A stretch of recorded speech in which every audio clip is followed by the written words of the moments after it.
Hello everyone, I hope you're doing very well. So I'm working through my list of videos that you guys gave me to do, and this next one's a bit of a strange one, but you've asked for it, so you get it. It's the Tomcat. You want to see the maximum speed that the Tomcat can get at sea level and at optimum altitude with mil power only, so without afterburner. We've already done the maximum speed tests at high and low level with the afterburner, so this is mil power with and without cargo or ordnance. So we'll do it clean, and then we'll do it with what we call a typical loadout, and we're going to get 4 figures at the end of that, and that should hopefully answer the question and keep you happy. The test parameters are not particularly important because we're not comparing this with other planes per se, but we'll have QNH of 29.92 inches mercury. It's 20 degrees at sea level. There's no wind, and we'll be using KTAS as the measurement of speed, and I'll probably get that converted into Mach as well. So let's get on with it. We're going to start off at sea level in an aircraft with fuel burn turned off, and we're going to have maximum fuel for each of these tests. So let's get on with sea level clean. Okay, so the first challenge is getting up to mil power. So what is mil power? My understanding of mil power is it is the maximum power the engines can make without reheat, and that sounds pretty easy to do. It's actually really difficult to do in the F-14. What it essentially is going to mean to us is that we want to get the RPM here gauge up as high as possible with the nozzle positions here down as low as possible, so down to 0 or just above 0. They'll never go to 0 exactly. So let's have a play with that, and it's very finicky to get that so that it doesn't go into like a kind of first stage of afterburner. And there's a little trick I've got for determining what is mil power, and I'll show you now. So I'm going to unpause, just going to try and find that sweet spot.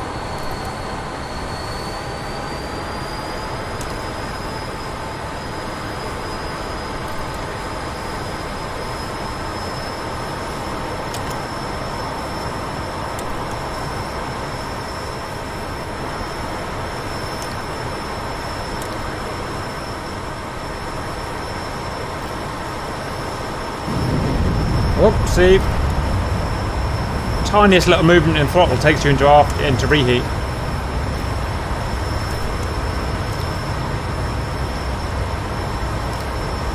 Down we go, sir.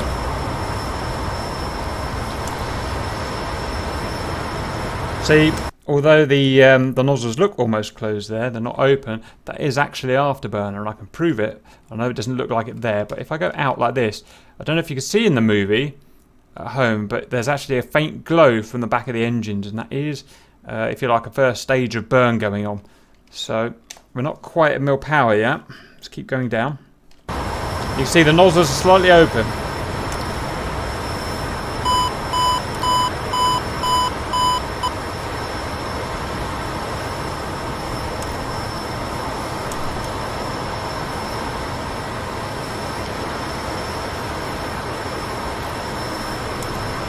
And there, see, we've gone right down to 0 now. So the nozzles are at the tightest position, which is the most efficient way of producing thrust at mil power without afterburner. And if we zoom out, you can see there's no glow from the engine anymore. So that is, I believe, officially what mil power is in the F-14. Let me know if you disagree, but I'm pretty sure that's correct. And out of interest, our burn rate is whatever it says there, 11,000 pounds per hour, just above. So be it.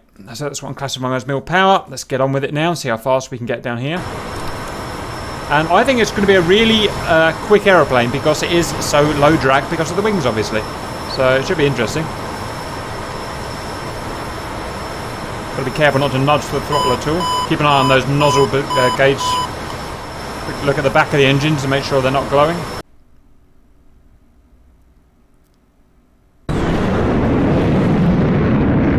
No glow. That is that's Super Cruise.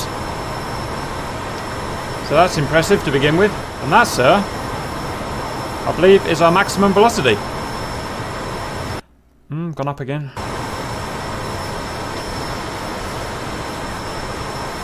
Yeah.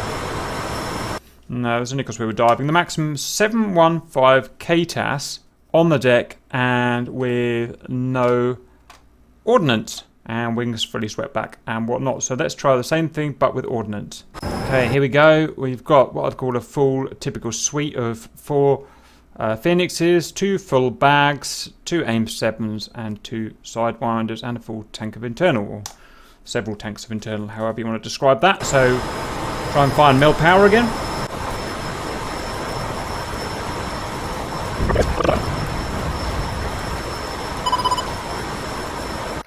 Oh, we've got a bit of glow there. Bit of glow. There you go, no glow. Right, finally managed to mill power. If there's an easy way of getting mill power, please let me know, but I don't think that's it.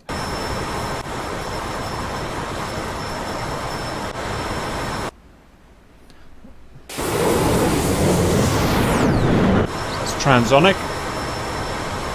And it's been 580 knots for a while now, so pretty the best. Sure, the best we're going to get out of there is a much reduced 580 KTAS on the deck, fully suited and booted. Right, next let's do clean, and for what I'd call an optimal altitude. Now we don't know what the optimal altitude is, so what I'll do is I'll just try all altitudes in the increments of 5 and find where she flies fastest at mill power.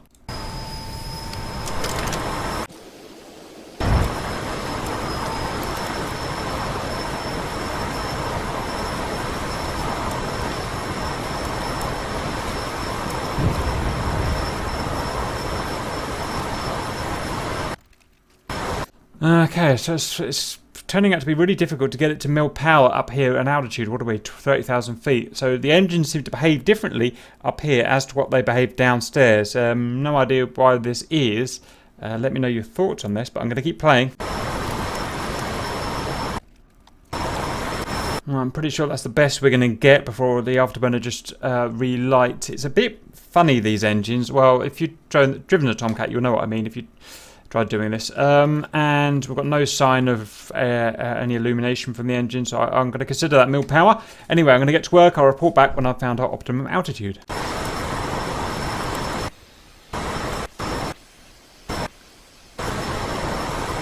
61 at 30,000.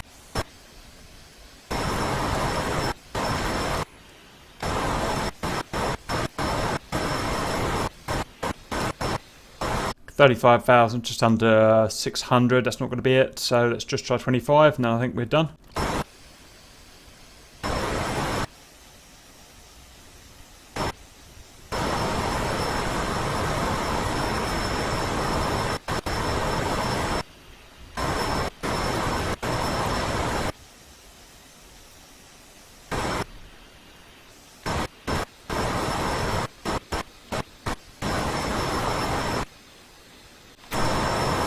Okay, 25,000. Can't get it any higher than 691, which is a marked improvement over 30,000. So I guess we better try 20,000.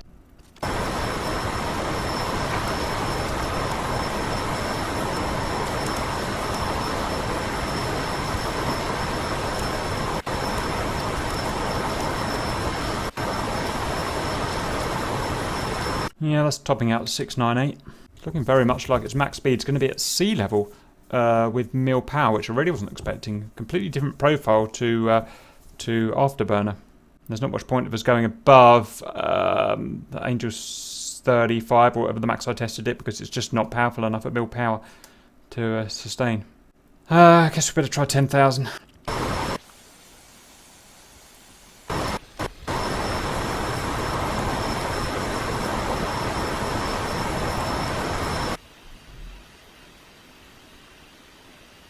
Yeah, that's the maximum here, 719 at 10,000, 719. So I think I'm good to say that 10,000 is, or, you know, plus or minus 5,000, 10,000 is going to be the altitude for maximum speed with mill power in the F-14. Why is that? I don't know. For afterburner, it's like 60,000, 50,000, something like that. I can't remember. It's really high up. But for this, it's really low down. Do we have a different type of optimization with mill power as to afterburner? Something along those lines? Don't know. You guys are smarter than me, so let me know what you think about that. Anyway, 719 is what we've got. KTAS, I know if we're talking about Mach, it's slightly different, varying with altitude, but KTAS we're going to go with 719. Right, let's put some stores on it and see what we can get. Just make sure that was clean. Roger. So that is that Super Cruise?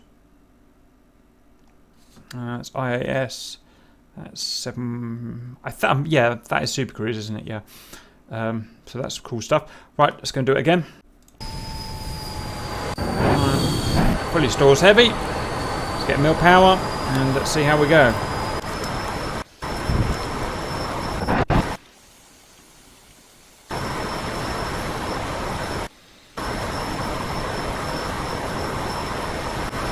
Yeah, that's a very static, slightly above or below, it's a very static 570 knots. So, 10,000 feet, 570 KTAS with a full load. Right, so let's put those results up and have a chat. Okay, there's the end result at sea level with a clean airframe. We've got 715 KTAS. That's actually really impressive. So that is genuine sea level super cruising. And I'm not sure which other aircraft in DCS, if any, can do that. Let me know if you know. I don't particularly want to go and test all 30 of them again because it just takes so long. But that's something that's interesting. At 10,000 feet clean, it increases ever so slightly to 719 knots, and that's the maximum I can get on a perfect level. Again, interesting that it can get its max speed KTAS at 10,000 feet, where with Afterburner on it gets its maximum about 50,000-ish feet. If you go back and watch that video, you'll find out exactly what it is. But it's a massive difference, and there's nothing obvious to me. It's all about maintainable angle of attack with the thrust available, and possibly engine optimization in the different states. Maybe the Afterburner is physically optimized to working better at lower air pressure levels. So let me know what you guys think of that. I don't really know the answer. Next, heavy. It can do 580 KTAS on the sea level, which is pretty impressive. All throughout this, I had wings as auto, which I'm pretty sure is the correct thing to do. If it felt it could go faster, then I'm pretty sure it would have put its wings back in a heavy configuration. And 5,000 feet, 10,000 feet, when heavier, instead of getting a little bit faster, it gets a little bit slower. So I don't know the physics of why that is, but I'm interested to know what you guys think. In my mind, that's because of sustainable alpha. We haven't got enough power to sustain the low enough alpha to get the higher speeds up at altitude. I think it's something to do with that. That would be my most informed guess at that. So that's it. That's let me know what you guys think about that, and if there's any interesting talking points that I've missed. Other than that, I'll see you later.